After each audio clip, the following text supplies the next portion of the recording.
Hello everyone, welcome back to Ansarkari. Today we will be covering the newspaper for 14th of June 2024.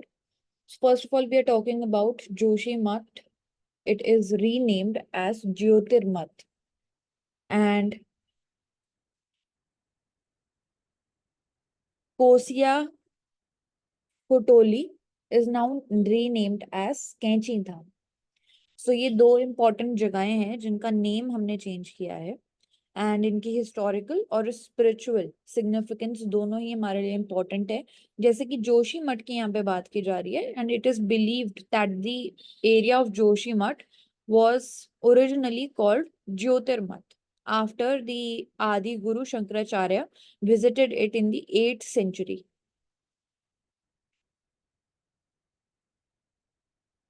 तो आदि गुरु जो हैं believe किया जाता है कि वो इधर आए थे एंड पिनांस उन्होंने बोला जाता है कि परफॉर्म किया था अंडर ए ट्री कॉल्ड अमर कल्प वृक्ष। तो जो नेम है ज्योतिर्मत वो आता है from the divine light of knowledge, ऐसा उन्होंने कहा था। एंड ज्योति, ज्योति का मतलब ही लाइट होता है। तो ज्योतिर्मत जो है it was a hills town, ancient name, but धीरे धीरे जो लोकल पॉपुलेशन है हमारी, it began referring to the area as Joshimath. So gradually ये जो चेंज होता गया उसमें हमने देखा कि ये जो नेम है धीरे धीरे चेंज हो गया एंड जो जोशी मठ जो नेम है ये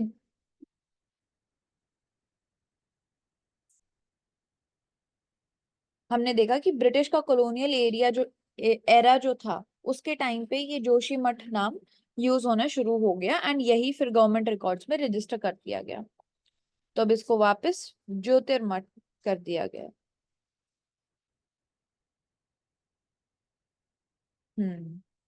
एंड जो ज्योतिर्मठ है वहां पे हम देखते हैं इंपॉर्टेंट रिवर्स धौली गंगा और अलकनंदा रिवर जो है वो आके मिलती है एंड विष्णु प्रयाग बनता है।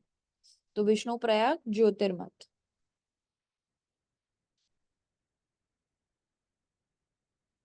एंड कैंची धाम जो है वो फेमस भी है बाबा नीम करोरी महाराज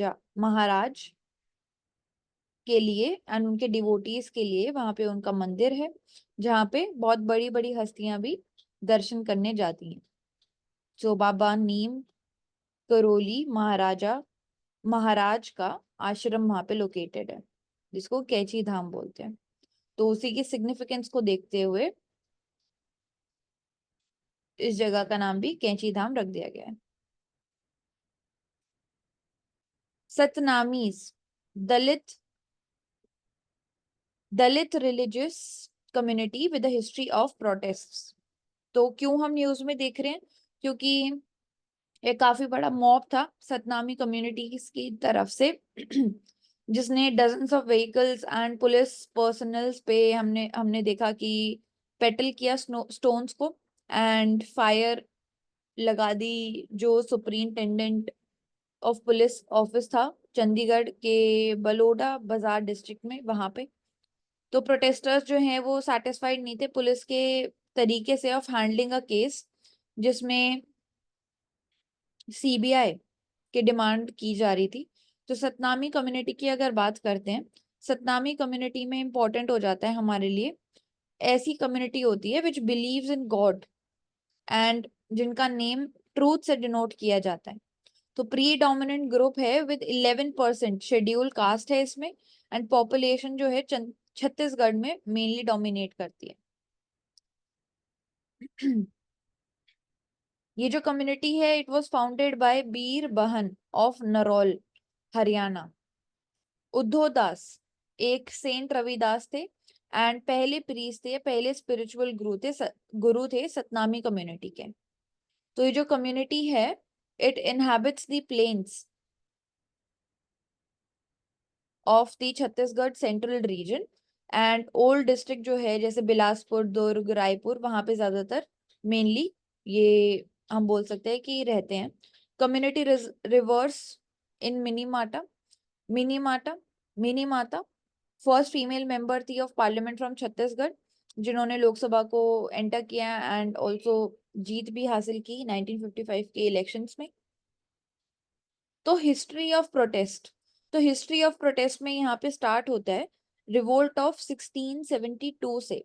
तो जो सतनामी रिवोल्ट था वो हुआ था मुगल एम्परर औरंगजेब के रेन के अंदर, जिसमें हम बोल सकते हैं कि अभी का जो महेंद्रगढ़ डिस्ट्रिक्ट है हरियाणा का, उसी के अराउंड हुआ था। तो जो रिवोल्ट है वो तब स्टार्ट हुआ जब एक मुगल सोल्जर ने एक सतनामी को मार दिया, एंड इसके रिजल्ट में ऑलमोस्ट 5,000 सतनामीज जो थे they took up the arms and they routed towards and they routed the Mughal troops who were situated in that town, and they drove away the Mughal administrators, and they also set up their own administration in its place. तो enthusiasm जो था Hindus का आगरा के अंदर, अजमेर के अंदर, उसको अपराइज किया, but still they were not happy with Aurangzeb's strict Islamic policies, जिसमें जिजिया टैक्स, जो कि नॉन मुस्लिम सब्जेक्ट्स के ऊपर पोल टैक्स था, उसको रिवाइव करने की बात कर रहे थे औरंगजेब, बैन करने की बात कर रहे थे of Muslim and music and art, इसके अलावा डिस्ट्रॉइंग दी हिंदू टेम्पल्स। तो इसलिए बोला जाता है।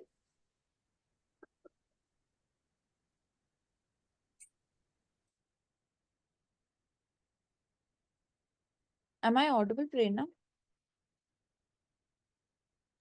तो इसीलिए सो जो रिवाइवल है सतनामीज का वो स्टार्ट होता है जब धीरे धीरे जो सतनामीज थे they were inflicted and several defeats, they face several defeats with the Mughal forces. तो औरंगजेब जो थे he himself took personal command and इन्होंने ट्रूप्स को भेजा विद आर्टिलरी ताकि रिवोल्ट को सप्रेस किया जा सके। इसके बाद क्या होने लगा कि एक अटेम्प्ट भी हुआ कि जो रिमेनिंग सतनामीज थे उनके मेंबर्स एंड जो रेमिनेंट्स थे सतनामीज के वो दूसरी दूसरी डायरेक्शंस में भाग गए। तो इसकी वजह से देखा जाता है कि सतनामीज का जो प्रोटेस्ट था वो डिसऑर्गेनाइज था, लीडर नहीं था कोई बहुत लंबे टाइम तक, जिसकी वजह से धीरे धीरे वो वीकन हो गया। रिवाइवल कैसे होता है? 1820s में रिवाइवल देखने को मिलता है छत्तीसगढ़ के रीजन में, दैट इज सेंट्रल इंडिया में, सेंट घासीदास के द्वारा, जो कि एक फार्म सर्वेंट थे and he belong to a family of lower caste of Chamar. So इनका सतनाम पंथ जो है, मतलब sect of the true name, इसने सक्सीड किया in providing a religious and social identity, जो भी पूरा large number of Satnamis present थे उनको। तो सेंट घासीदास जो थे ही इन्होंने एक code of ethical and dietary self restaurant लेके आए, सोशल इक्वालिटी को प्रमोट किया, एंड ऑल्सो निर्वाण ज्ञान भी इन्होंने लिखा था जिसमें अपनी टीचिंग्स को बेसिकली प्रमोट कर रहे थे ये। As a result of connections with the Kabir Panth at different points in history, जो सतनामीज थे इनके कॉम्प्लिकेटेड रहे हैं पोजिशन पूरे हिंदू हायरार्की के अंदर, बट हम बोल सकते हैं कि डिसऑर्गेनाइज्ड और लीडरलेस कैंपेनिंग होने की वजह से, प्रोटेस्ट होने की वजह से जो सतनामी कम्युनिटी थी वो धीरे धीरे डिमिनिश होती गई, एंड वापस छत्तीसगढ़ में 1820 में सेंट घासीदास ने रिवाइवल की कोशिश की। Next, nitrous oxide emissions, they are up by 40% in last 40 years। तो एमिशन जो है नाइट्रस ऑक्साइड के, ये ऐसी गैस है that is more potent than the carbon dioxide and methane. अगर बात करते हैं हीटिंग पोटेंशियल की of for the environment, it has rose to 40% between 1980 से लेके 2020 के बीच में, जो कि स्टडी दी गई है बाय ग्लोबल कार्बन प्रोजेक्ट। तो टॉप 5 एमिटर्स हैं बाय वॉल्यूम। सबसे पहले आता है चाइना, देन आता है इंडिया, देन आता है USA, and then Brazil and Russia. तो टॉप 5 में सेकंड पे आता है इंडिया।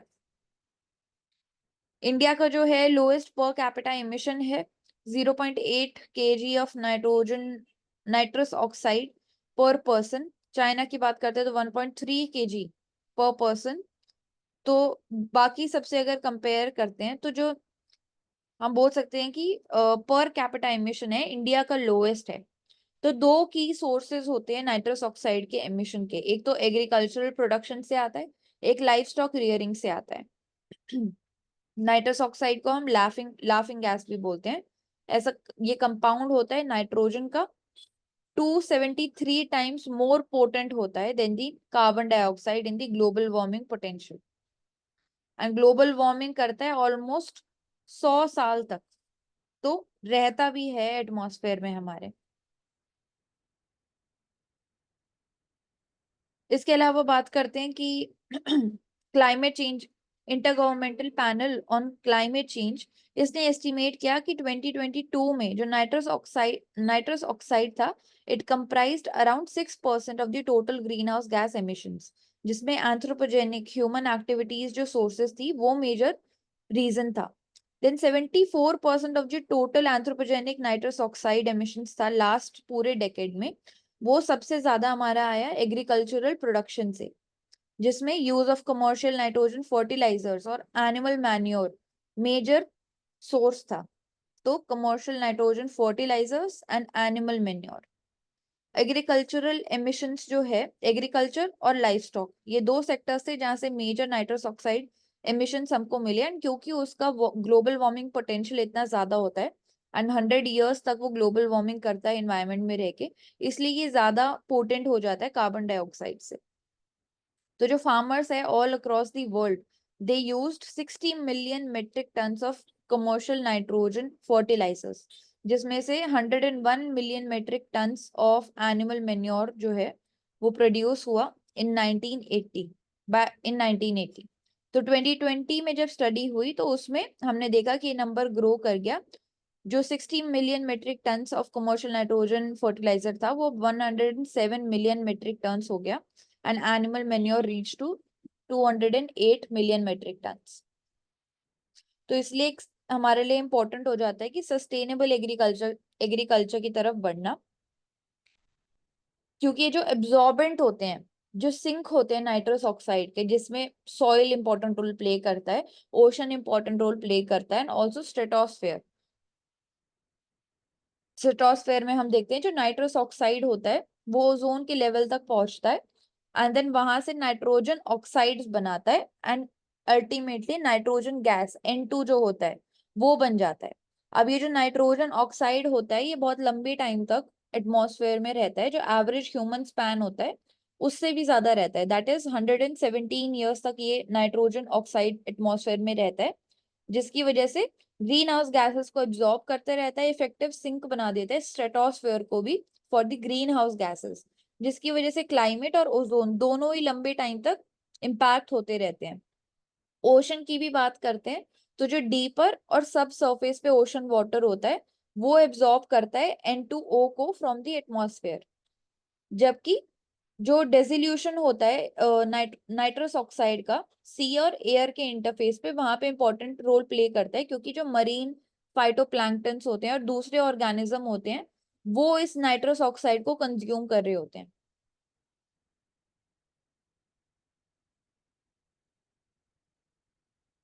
सो डीनाइट्रीफाइंग बैक्टीरिया सॉइल के अंदर जो प्रेजेंट होता है, जो कि नाइट्रस ऑक्साइड को कन्वर्ट करता है नाइट्रोजन गैस के अंदर, जिसमें एनारोबिक कंडीशंस वो इंपॉर्टेंट रोल प्ले करती हैं एंड रिमूव करती हैं उसको एटमॉस्फेयर से एब्जॉर्ब करके। तो बैलेंस जो है नाइट्रिफिकेशन और डीनाइट्रिफिकेशन के बीच में, वही वही आइडेंटिफाई करता है कि जो नेट सॉइल सिंक कैपेसिटी है वो कितनी होगी। तो इसलिए ये तीन सिंक्स जो हैं ये इंपॉर्टेंट हो जाते हैं नाइट्रस ऑक्साइड के एमिशंस को कम करने के लिए। नेचुरल सोर्सेज में क्या क्या आता है नाइट्रस ऑक्साइड के एमिशंस में? ओशियन आता है, इनलैंड वाटर बॉडीज आता है, सॉइल आता है, जो कि 11.8% ऑफ द ग्लोबल एमिशन जो है नाइट्रस ऑक्साइड का, उसमें हम बोलते हैं कि रिस्पॉन्सिबल है। ह्यूमन डेराइव्ड एंथ्रोपोजेनिक, जिसमें हमने देखा agricultural activities and life stock, वो मेजर रोल प्ले करते हैं, जहाँ पे केमिकल फर्टिलाइजर्स का यूज हो रहा है and use of animal waste हो रहा है जो क्रॉप लैंड है उनके अंदर। तो top 5: China, India, USA, Brazil and Russia. The next, how SpaceX Starship could revolutionize the space travel and exploration। तो SpaceX की जो स्टारशिप है, स्टारशिप क्या है? 2 स्टेज व्हीकल है जिसको डिजाइन किया गया है ताकि जो क्रू और कार्गो है उसको अर्थ के ऑर्बिट तक, मून, अर्थ के ऑर्बिट में, मून में, मार्स में एंड उसकी भी बियॉन्ड हम लेके जा सकते हैं। तो लार्जेस्ट रॉकेट है जिसकी हाइट भी 120 मीटर्स तक है। जो सैटर्न वी, जिसमें नील आर्मस्ट्रॉन्ग मून गए थे, उसकी भी हाइट को सरपास करता है ये। इसमें डिफरेंट डिफरेंट स्टेजेस हैं। स्पेस, नासा का स्पेस लॉन्च सिस्टम है। इसके अलावा 33 रैप्चर इंजन हैं जो कि 74 मेगा न्यूटन्स ऑफ थ्रस्ट जो है उसको जेनरेट करते हैं। तो डिफरेंट इसमें हम देख सकते हैं कि इन 6 इंजन देखे जाते हैं इसके अंदर। थ्रस्ट इसकी काफी ज्यादा देखी जाती है। लेवल्स ऑफ इंजन और वैक्यूम इंजन में डिफरेंट डिफरेंट लेवल्स हैं, डिफरेंट डिफरेंट कॉइल्स हैं जिनको यूज किया जाता है।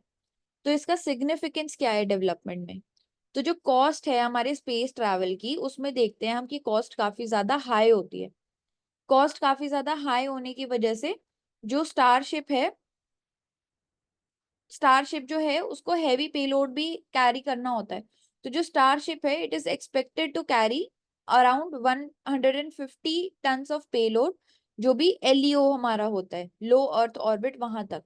एंड एटलीस्ट जो 100 टन्स ऑफ पेलोड है वो हम कैरी करते हैं मून से लेके मार्स तक, जो कि एक्सीड करता है प्रीवियस सारे मिशंस। इन ऑर्बिट रिफ्यूलिंग की बात करते हैं तो स्पेस एक्स जो है it is developing the capability of refuelling the starship in Earth's orbit by using the starships and reusability का यहाँ पे हमारे पास बेनिफिट आ जाता है, जिसमें जो लॉन्च सिस्टम है हमारे, मतलब जो हार्डवेयर है उसको हम डिस्कार्ड कर देते हैं। बट स्टारशिप के केस में जो प्रिंसिपल कंपोनेंट है जिसमें जिनको डिजाइन किया जाता है वो फुल्ली रीयूजेबल होते हैं। जैसे कि स्टारशिप स्पेसक्राफ्ट जो है और जो सुपर हेवी बूस्टर है, ये दोनों ही री एंटर कर सकते हैं अर्थ के एटमॉस्फेयर में एंड वापस लैंड कर सकते हैं, जिसकी वजह से कॉस्ट रिड्यूस हो जाती है नया रॉकेट बनाने की। तो हम बोल सकते हैं कि स्पेस एक्सप्लोरेशन में ये हमें हेल्प करेगा।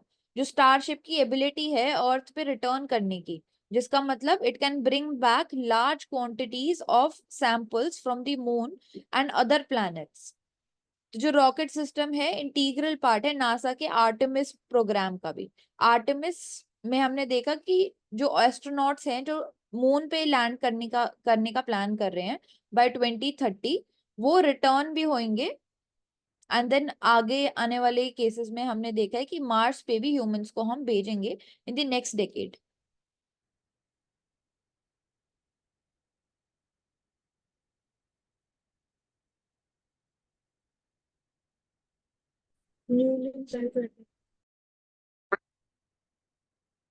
Next, we are talking about decoding a leak and how the Google search algorithm it is working. तो जो गूगल का सर्च इंजन है जो यूज करते हैं, तो इन जनरल जो सर्च इंजन है वो इम्पोर्टेंट हो जाते हैं क्योंकि उन्हीं के एल्गोरिदम के अकॉर्डिंग जो भी आप चीजें सोशल मीडिया प्लेटफॉर्म्स पे गूगल पे सर्च करते हैं वो रिजल्ट जनरेट करते हैं। तो इसमें डिफरेंट, हम बोल सकते हैं कि एक सर्च इंजन में 3 स्टेजेस होते हैं।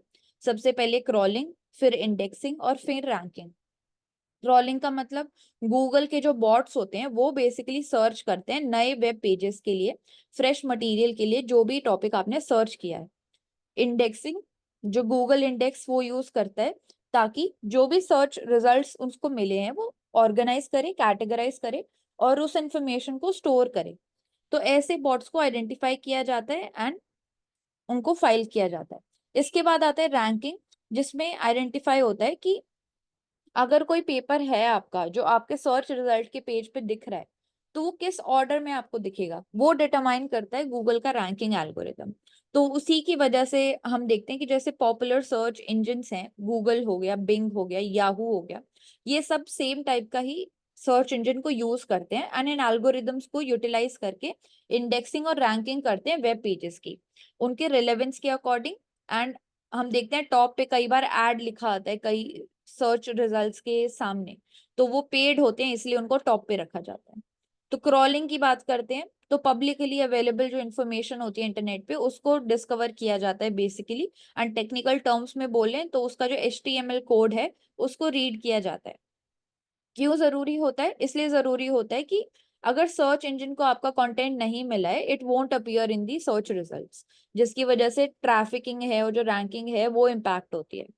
जो रैंकिंग है वेबसाइट की कि किस कौन सी वेबसाइट ऊपर दिखाई देगी एंड कौन सी वेबसाइट नीचे, उसमें भी काफी सारे स्टेप होते हैं कुछ जो कि इंडेक्सिंग वाले स्टेज में डिसाइड होते हैं।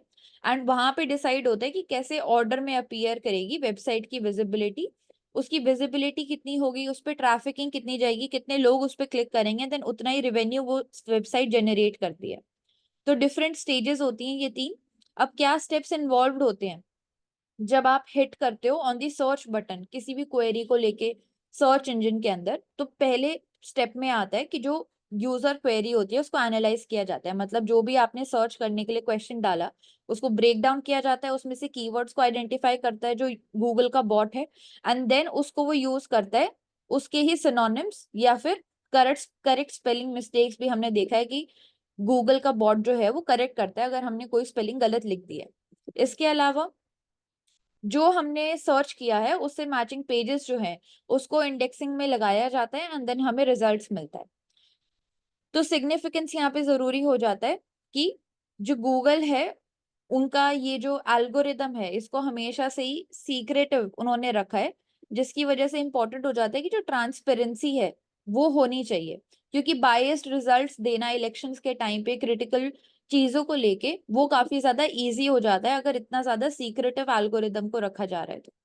जैसे ब्लैक बॉक्स एल्गोरिदम है गूगल का, उसको भी सीक्रेटिव रखा जाता है, तो ओपन टू पब्लिक या ओपन सोर्स नहीं है वो। जिसी के ऊपर ब्लैक बॉक्स के ऊपर हम बोलते हैं कि पूरा जो रैंकिंग प्रोसीजर है, मार्केटिंग प्रोफेशनल्स है, कंटेंट क्रिएटर्स हैं, वो सब डिपेंड करते हैं। तो जैसा यहाँ पे लीक देखा जा रहा है एक इंसिडेंट्स के अंदर, वहां पे 20 मिलियन कीवर्ड्स को सर्च किया गया था by more than 6 lakh users, जिनको एक्सीडेंटली रिलीज कर दिया गया था। तो ये जो गूगल का लीक हुआ था इतना सीवियर नहीं था, बट क्वेश्चन ये क्रिएट करता है कि आगे आने वाले टाइम में जो हमारा डेटा है वो कितना ज्यादा इंपॉर्टेंट हो जाता है, एंड जो डेटा लीक्स है वो कितना डैमेज कर सकते हैं और टू द ह्यूमन रिसोर्सेस। तो जो लीक है वो क्रेडिबिलिटी को भी चैलेंज करता है गूगल जैसे प्लेटफॉर्म्स की।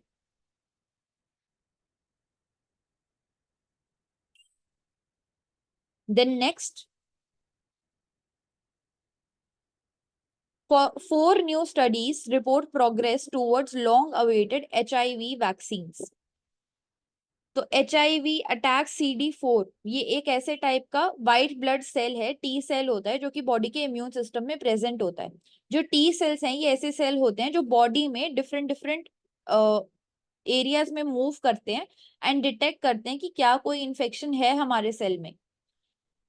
आफ्टर जो बॉडी है उसमें HIV मल्टीप्लाई होने लगता है एंड डिस्ट्रॉय करने लगता है इन CD4 सेल्स को, जिसकी वजह से ही हम बोलते हैं कि HIV के होने के बाद आपका जो इम्यून सिस्टम है वो वीकन हो जाता है, क्योंकि ये वायरस एंटर कर जाता है बॉडी को, मल्टीप्लाई करना शुरू करता है एंड साथ साथ में जो व्हाइट ब्लड सेल है CD4 सेल इसको भी डिस्ट्रॉय करना स्टार्ट करता है।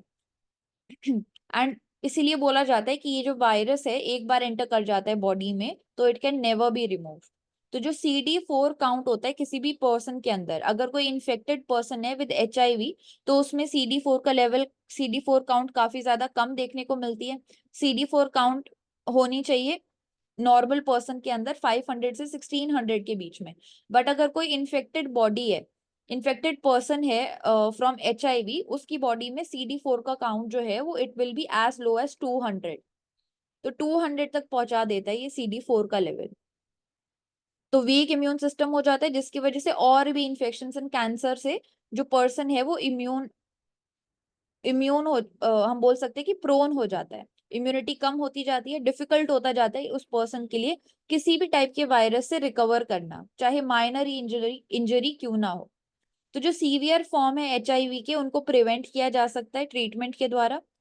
यहाँ पे वैसे ही बात हो रही है ऑफ UCLA मेडिकल सेंटर, जहाँ पे एक असिस्टेंट प्रोफेसर हैं जिन्होंने एम किया कि इम्यूनोलॉजी जो है उसको पढ़ाना चाहिए आगे, एंड उन्हीं का ही पेपर है मॉर्बिडिटी एंड मोर्टालिटी वीकली, जिसमें वो रिपोर्ट दी है उन्होंने रिपोर्ट दी है एड्स के ऊपर, that is acquired immuno deficiency syndrome. Transmission कैसे होता है, सिम्टम क्या होता है, पर्सन टू पर्सन कॉन्टैक्ट की वजह से एचआईवी का ट्रांसमिशन होता है। Bodily fluids, blood, semen, vaginal secretion fluids, breast milk, उनसे फैलता है, जिसकी वजह से हम बोल सकते हैं कि अनडिटेक्टेबल एचआईवी की प्रॉब्लम क्रिएट होती है। मतलब इतना अमाउंट ऑफ एचआईवी एक बॉडी में होता है कि वो काफी लो होता है कि जब हम ब्लड टेस्ट करते हैं तो वो डिटेक्ट ही नहीं हो पाता। जो ट्रीटमेंट है, इस वजह से ट्रीटमेंट भी इम्पॉसिबल होता जाता है उसका। बट रेगुलर मॉनिटरिंग अगर हम कर रहे हैं थ्रू द ब्लड टेस्ट, तो तब उसको हम डिटेक्ट कर सकते हैं। तो अनडिटेक्टेबल एचआईवी भी एक अपने में ही अलग चैलेंज बनता जाता है। सिम्टम्स की बात करते हैं तो अराउंड 80% ऑफ जो पीपल हैं they are infected with HIV, and उनमें सिम्टम्स देखे जाते हैं एक्यूट रेट्रोवायरल सिंड्रोम्स। मतलब 2 से 6 हफ्ते बाद जब वायरस एंटर कर गया अपनी बॉडी के अंदर, तब ऐसे सिम्टम्स देखने को मिलने शुरू होते हैं। तो ऑलरेडी डिले होना शुरू हो जाता है ऐसे सिम्टम्स की वजह से ट्रीटमेंट के अंदर।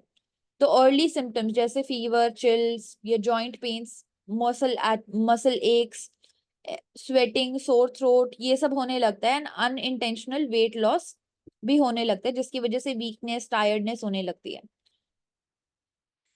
तो सिम्टम्स जो है वो काफी टाइम तक छुपे रहते हैं, जिसकी वजह से इंपॉर्टेंट हो जाता है कि ट्रीटमेंट जैसे एंटी रेट्रोवायरल थेरेपी जो है, जिस थेरेपी में ट्रीट किया जाता है हमारे CD4 सेल्स को, जिसमें इम्यून सिस्टम को स्ट्रॉन्ग रखा जा सकता है, CD4 सेल की काउंट को मेंटेन किया जाता है बॉडी के अंदर।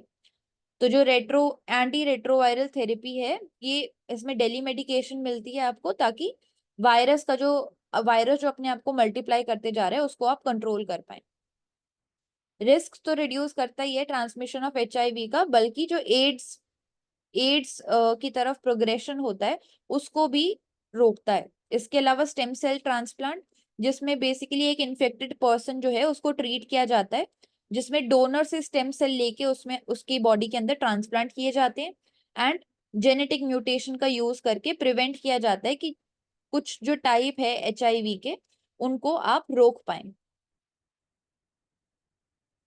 तो चैलेंजेस क्या है वैक्सीन डेवलपमेंट के अंदर? चैलेंजेस ये है कि जैसे एड्स है, उसकी भी अभी तक कोई वैक्सीन नहीं है या कोई क्योर नहीं है। तो एचआईवी का जो रेप्लिकेशन प्रोसेस होता है, मतलब जिस तरीके से वो मल्टीप्लाई करता है अपने आप को ह्यूमन बॉडी के अंदर, इसकी वजह से जो वैक्सीन का डेवलपमेंट है वो जरूरी हो जाता है हमारे लिए कि हाईली एडवांस्ड हो एंड हाईली प्रिसीजन के साथ क्रिएट किया जाए, जिसमें अलग अलग वेरिएंट्स देखे जाते हैं। तो अलग अलग वेरिएंट्स के लिए अलग अलग वैक्सीन्स का डेवलप होना जरूरी है। एंड एचआईवी जो है, एक सिंगल पेशेंट के अंदर भी एक से ज्यादा वेरिएंट ऑफ एचआईवी देखने को मिलते हैं, जो कि और बड़ी प्रॉब्लम क्रिएट करता है, क्योंकि पूरे प्रोसेस को वो कॉम्प्लेक्स बना देता है। तो इम्यून सिस्टम हमारा कैसे रिस्पॉन्ड करता है? इम्यून सिस्टम में एंटीबॉडीज प्रोड्यूस होती हैं, जो कि बी सेल्स के द्वारा आती हैं। हर एक बी सेल जो है वो एक यूनिक एंटीबॉडी क्रिएट करता है, जो कि फिर बाइंड करती है अपने आप को एक स्पेसिफिक प्रोटीन में जाके, जो वायरस के अंदर प्रेजेंट होता है।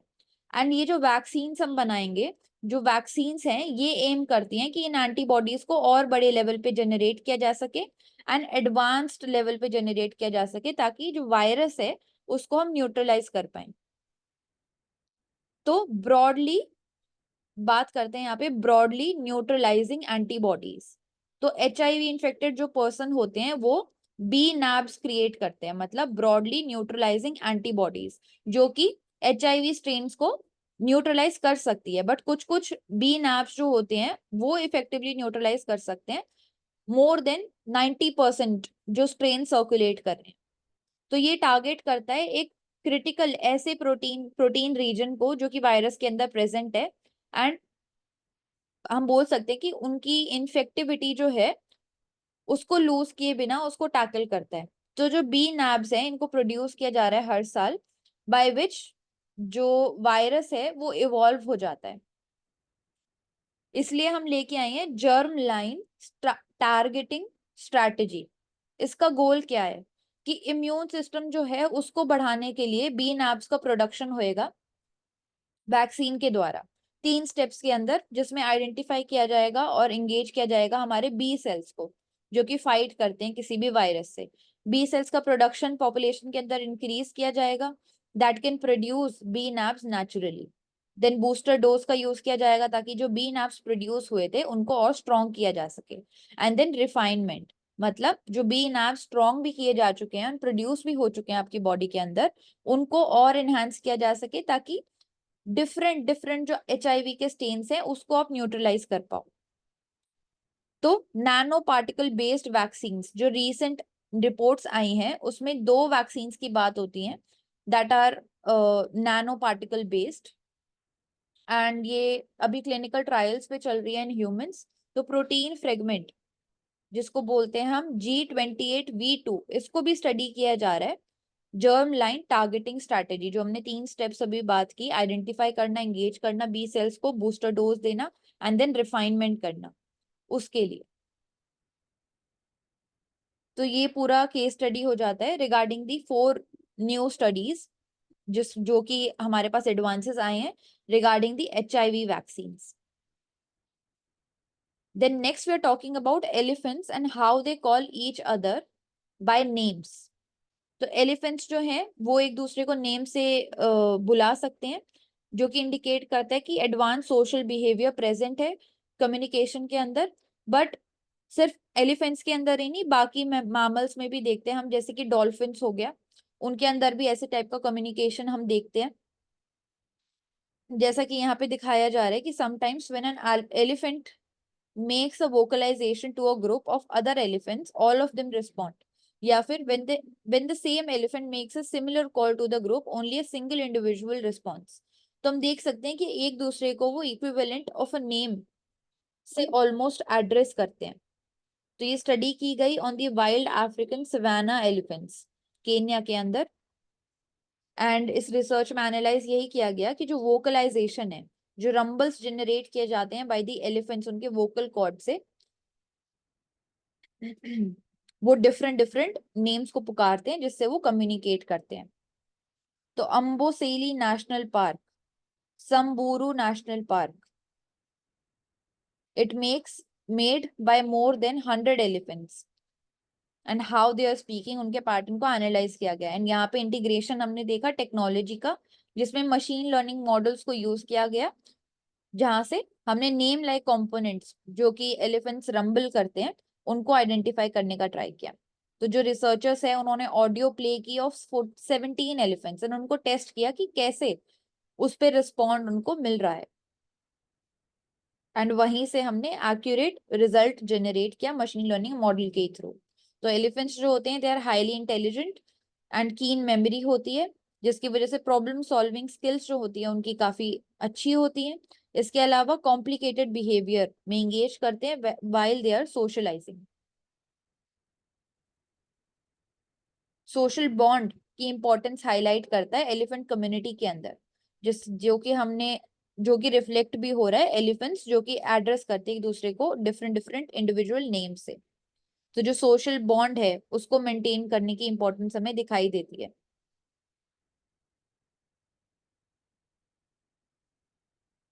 सो एलिफेंट्स जो हैं they are the planet's largest land animals and they are highly intelligent. तो प्रीवियस रिसर्च भी हुई है इसके ऊपर, एंड उसमें भी दिखाया गया कि जो एलिफेंट्स हैं वो कॉम्प्लिकेटेड बिहेवियर में भी इंगेज करते हैं, that is visual, acoustic and tactical gestures, एक दूसरे को ग्रीट करने के लिए। बट रीसेंट ML मॉडल के थ्रू हमने देखा कि एक दूसरे को डिफरेंट नेम से भी वो बुलाते हैं, डिफरेंट रंबलिंग से डिफरेंट इंटरेक्शंस होते हैं। So that is all for today. Thank you so much for joining everyone. It was a very fruitful session. Keep learning and keep watching Ansarkari.